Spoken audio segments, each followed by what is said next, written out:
వారమై కూర్చొని ఆ ప్రశ్నకు జవాబుని అడగకపోతే మన జీవితానికి అసలు అర్థం ఉండదు.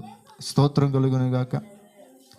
ఏమిటి ఆ ప్రశ్న అంటే, ఈ రోజున ఏం చెప్పాలి ప్రభు అని నా మనసులో నేను ప్రభుని అడుగుతూ ఉన్నప్పుడు, నా హృదయ అంతరంగం ఎరిగినటువంటి దేవుడు మొన్నటి దినాన మీటింగ్కి వెళ్ళినప్పుడు అక్కడ ఒక దైవజనుడు వర్తమానం అందించడానికి వచ్చాడు.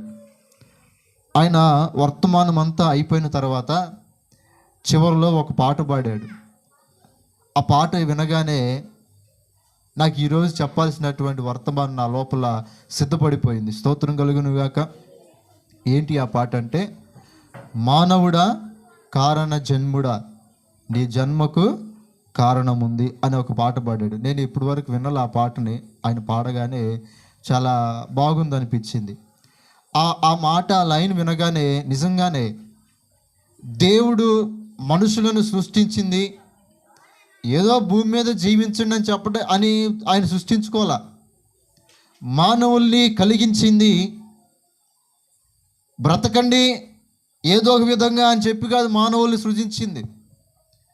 ప్రతి మానవుని వెనకాల వారి జన్మం వెనకాల ఖచ్చితంగా ఒక కారణము ఉన్నది. స్తోత్రం కలుగునుగాక.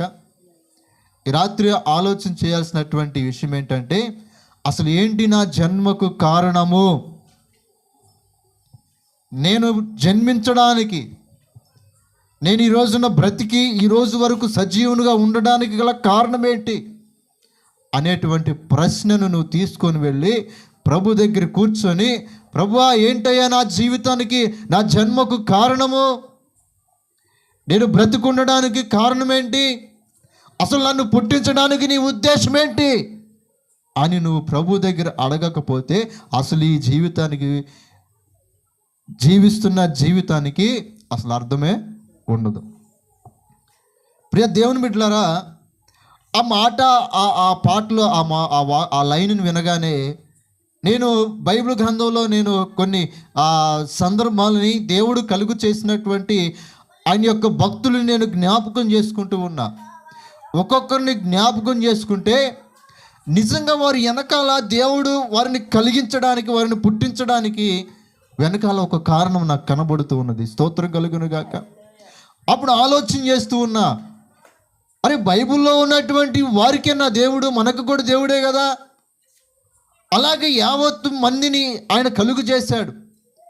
ఈ మానవులందరినీ ఆయన పోలిక చొప్పున ఆయన స్వరూపమందు కలుగు చేసుకున్నటువంటి దేవుడు వీరికి